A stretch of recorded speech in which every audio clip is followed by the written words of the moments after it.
la infraestructura o la base material? Bueno, es la estructura económica de la sociedad.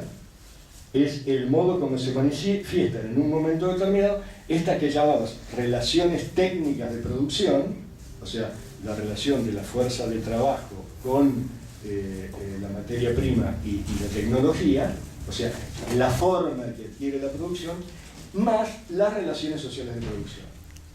O sea, cómo se da la vinculación entre los que son propietarios de los medios de producción y los que no son propietarios de los medios de producción. En el modo de producción capitalista, esto nos lleva a hablar de trabajo asalariado y de plusvalía. El modo de producción capitalista supone que los dueños, los poseedores de los medios de producción, se apropian de un excedente entre lo que produce el uso de esos bienes y lo que es la retribución que recibe la fuerza de trabajo. No vamos a seguir por ese camino ahora. Lo que sí me interesa marcar es esto de que uno de los conceptos básicos del modo de producción es el de infraestructura, que sería la base material, la base económica, ¿no?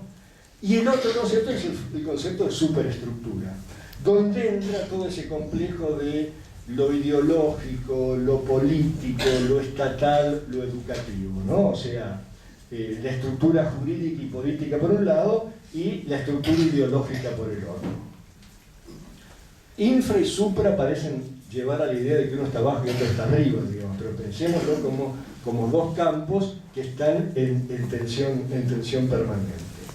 El problema es qué hacemos con esos dos campos. O sea, en el devenir histórico, cómo se van articulando esos dos campos para la producción de cambios en la sociedad y en la historia.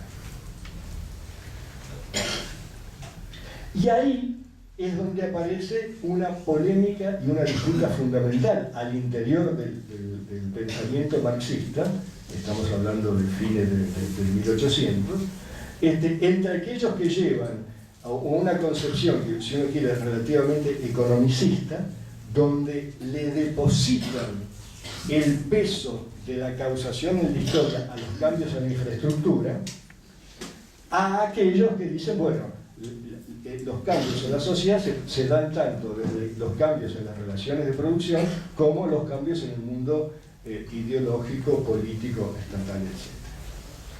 ¿Y por qué esta polémica? Porque los mismos textos originales de Marx y de Engels fueron al menos ambiguos en esto, y entonces hubo ciertos términos que llevaron a una lectura u a otra lectura y a posiciones bien enfrentadas. Engels, en uno de sus textos clásicos, dice: la estructura económica de la sociedad constituye en cada caso el fundamento real a partir del cual hay que explicar en última instancia toda la superestructura de las instituciones políticas o jurídicas. Digo, llevando al límite esta lectura, parece decir, bueno, acá lo que interesa es analizar fundamentalmente a la infraestructura y los cambios en la infraestructura, porque el resto, lo político, lo jurídico, lo ideológico, va a cambiar en función de ella. No tiene vida propia, no tiene autonomía propia. Y es cierto que en su producción, en esa época, Marx y Engels enfatizaban mucho el papel que desempeñaba la estructura económica. ¿Por qué? Bueno, porque estaban en polémica permanente con toda la tradición idealista del momento. Si ustedes quieren, la traducción de Proudhon o de los neo-hegelianos, que atribuían a la voluntad del hombre o el pensamiento del hombre las vías fundamentales de cambio y de transformación de la realidad.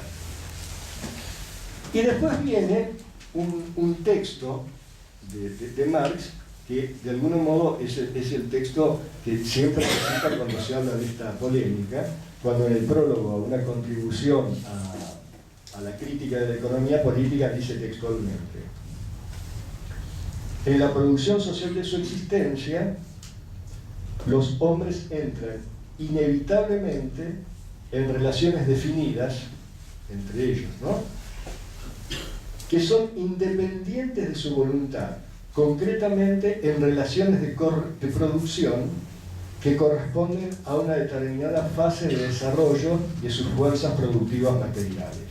Y acá viene la frasecita en cuestión. El modo de producción de la vida material, o sea, lo económico, condiciona el proceso general de la vida social, política e intelectual.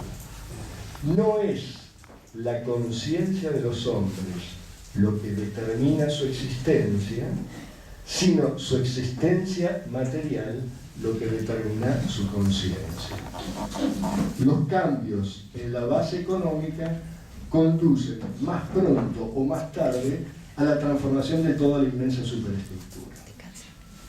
O sea que acá aparece este tema de si es así, qué peso tiene la infraestructura y qué peso tiene la superestructura a lo largo de la historia en la generación de los cambios y de las transformaciones. Y es acá, alrededor de este párrafo, digamos, donde de alguna manera se encuentra la base de la polémica y de la base de la tensión entre el pensamiento más economicista o menos economicista.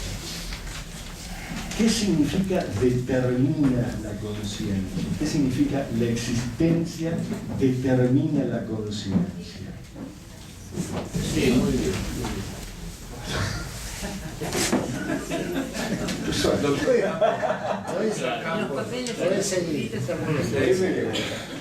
Bueno, la pregunta, digamos, del millón sería, ¿qué quiere decir determinar? Ahora acá habría que aclarar un poco en criollo todo esto que acabas de...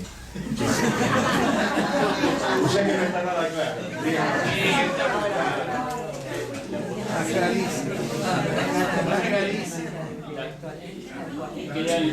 Lo que pasa con la superestructura, qué pasa con la relación con el Estado, ¿Quedó claro qué es la superestructura? O sea, por un lado es todo lo que no es la infraestructura, pero básicamente sería las leyes, la cultura, la ideología, las visiones que los sujetos tienen de la realidad, las cosmovisiones de la realidad, los conocimientos.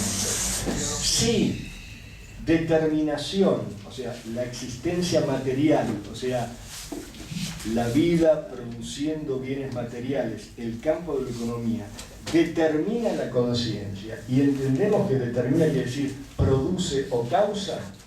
Esto quiere decir que esto que llamamos la superestructura no tiene autonomía, solo depende de los cambios que se van dando en la base material. Esto diría en la explicación teleológica, digamos, en este sentido, es el desarrollo que van a tener las relaciones de producción los que en un momento van a hacer eclosionar un sistema y pasar después de la crisis a otro sistema. Y es ahí donde en esa eclosión se va a armar una nueva superestructura, un nuevo campo ideológico, un nuevo Estado, etcétera, etcétera. Esa tensión que usted también está explicando, y esto último que ha dicho, expresa claramente por qué a las clases empresarias les interesa que no haya pleno empleo, porque al haber pleno empleo esa puja pasa a favor del trabajador, trasladado a lo que está pasando, ¿no? Lo que está pasando en Latinoamérica, lo